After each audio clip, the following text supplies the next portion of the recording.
Content creator na si Chloe San Jose, nausisa kung dinalaw ba ni Carlos Yulo ang mga kapatid sa Japan.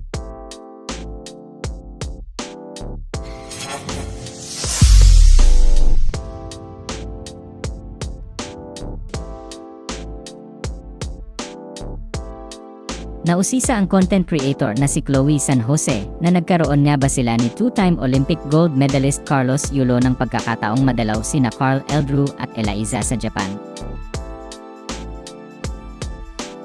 Pumunta kasi ang mga kapatid ni Carlos na sina Carl Eldrew at Elaiza sa Japan noong October 2024 sa Japan para magsanay sa training camp ni Japanese coach Munehiro Kugimiya para sa Los Angeles Olympics sa 2028. Kamakailan lang ay nag-post ang jowa ni Carlos na nasa Japan silang dalawa para magbakasyon. Tanong ng isang netizen sa comment section ng kanyang post, kaya ba nasa Japan silang dalawa ni Carlos ay para bisitahin sina Carl Eldrew at Elaiza sa training?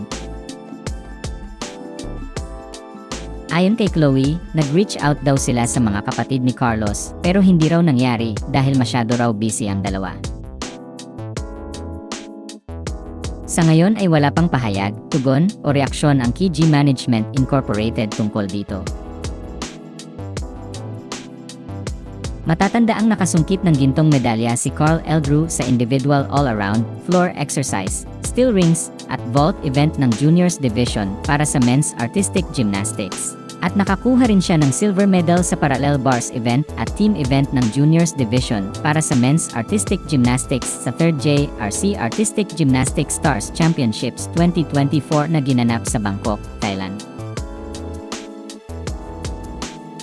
Samantala, pinatulan ni Chloe ang isang netizen na tumawag sa kanya ng retokada. Sinabi kasi ng naturang netizen na tama raw ang hinala nitong sumailalim siya sa nose enhancement o pagpaparetoke ng ilong. Kaya naman ang sagot ni Chloe sa naturang netizen, FYIN, I've said this so many times, I've never had any surgery done to my face or body. Nilinaw rin niya ang tungkol sa pagpunta niya sa launch ng bagong negosyo ng aktres na si Bea Alonzo. Ayon sa kanya, naimbitahan lamang siya na umattend sa launch event at hindi siya ang kinuhang endorser ni Bea para sa bags at luggages business nito. Dagdag pa niya, hindi niya kasama ang kanyang jowa nung araw na yon.